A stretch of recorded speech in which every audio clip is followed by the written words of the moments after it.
आप सभी को नमस्कार। और सबसे पहले तो बता दें कि आज के जनता दरबार में शिक्षा से संबंधित कुछ आए थे पिटिशनर्स। उसमें कुछ सांतरण का भी मामला था और कुछ वेतन संबंधी मामले थे, वेतन को लेकर के। तो जैसा कि आप जानते हैं, इस जनता दरबार में माननीय मुख्यमंत्री जी के निर्देश पर जो पार्टी करती है, तो उसका निराकरण हम लोग निश्चित रूप से करते हैं। अभी भी कुछ निराकरण हुए। बेगूसराय का एक मामला था जहाँ मातृत्व अवकाश से संबंधित कुछ पेंडिंग था। तो प्रथम हम लोग की प्राथमिकता रहती है। जहाँ तक स्थानांतरण का सवाल है, हमने पहले भी कहा था कि 2.5 लाख बीपीएससी के थे, फिर सक्षमता पास थे, तो संख्या बहुत बड़ी है। तो हर कैटेगरी, कोई दूरी के आधार पर, कोई बीमारी के आधार पर, कोई पति पत्नी के आधार पर, गवर्नमेंट सर्वेंट है, तो अलग अलग बहुत तरह की समस्याएं हैं। इससे थोड़ा विलम्ब हो रहा है, लेकिन हमने कहा था कि हर हालत में हम समझते हैं जून के अंत तक सभी निराकरण हो जाएंगे। आप यहाँ पर मात्र देखते हैं 5-7 लोगों को, लेकिन मेरे कार्यालय में, जब मैं पटना में रहता हूँ, क्षेत्र में नहीं रहता हूँ, तो आप किसी दिन आ जाएं तो बहुत संख्या में लोग आते हैं अपनी अपनी समस्याओं को संतरण से भी संबंधित।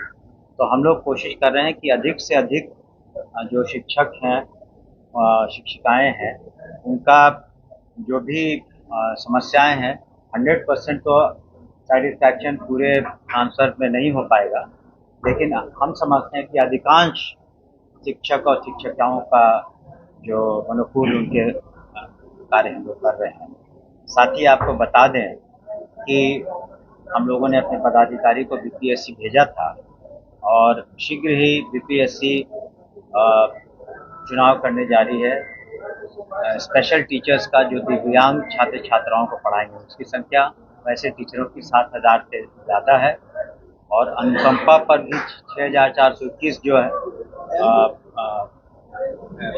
दावेदार हैं जिन्हें नौकरियां मिलनी है, वो फाइल भी फाइनेंस ने क्लियर कर दी है। अब समान प्रशासन भी उसको क्लियर कर, तब उसको कैबिनेट में लाके हमको लगता है अगले महीने में, जून के अंत तक वो भी वैकेंसी नहीं, उनको सीधे नियुक्ति होगी। जो अनुकंपा आधारित नियुक्ति है, तो सीधे नियुक्ति होगी। वैकेंसीज निकलेगी स्पेशल टीचर्स की, जो दिव्यांग छात्र छात्राओं को पढ़ाएंगे।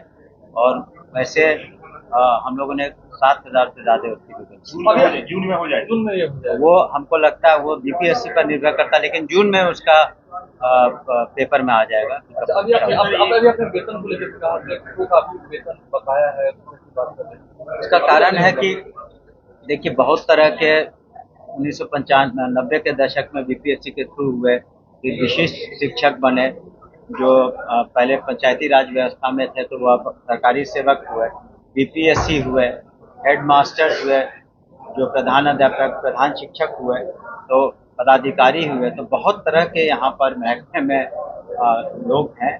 इस वजह से कई बार, या वित्त रहित जो संस्थाएं हैं जिनको पैसे देने हैं, कॉलेज और यूनिवर्सिटीज़ हैं, उनको भी अनुदान देना है, तो ग्रांट देना है।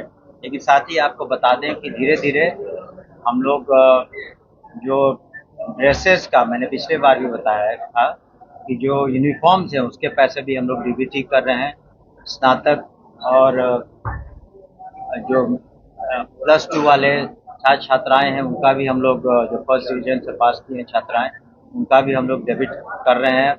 तो जो जो इस तरीके से है, पोशाक योजना, साइकिल योजना, स्नातक मुख्यमंत्री योजना, सभी में हम लोग धीरे धीरे डीबीटी के माध्यम से ये पैसे उनको कॉलेज में जो बीपीएससी होना का उसका कहाँ मामला था? वो कॉलेज से विश्वविद्यालय आयोग से हमको लगता है 2,500 से ज़्यादा नियुक्तियाँ हो गई। और जिस दिन हम लोग के पास आता है उसका अप्रूवल के लिए, तो उसी दिन हम लोग यूनिवर्सिटी को वापस करते हैं। हम लोग के यहाँ कोई केस पेंडिंग नहीं है।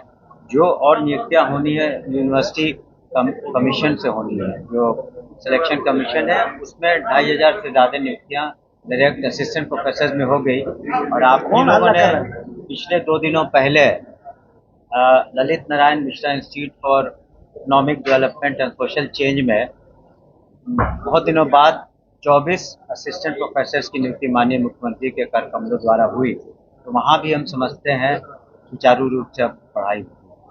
सीआरई कोर्स सर अगस्त में कंप्लीट करने की आप बात कर रहे हैं, आपको लगता है हो पाएगा इतना जल्दी? हमने लोगों ने तो जो संबंधित जो एग्जाम लेने वाली एजेंसी है, मतलब जिनको कराना है, उन लोगों को कहा कि सभी परीक्षाएं कोशिश करके अगस्त के पहले तक सर एक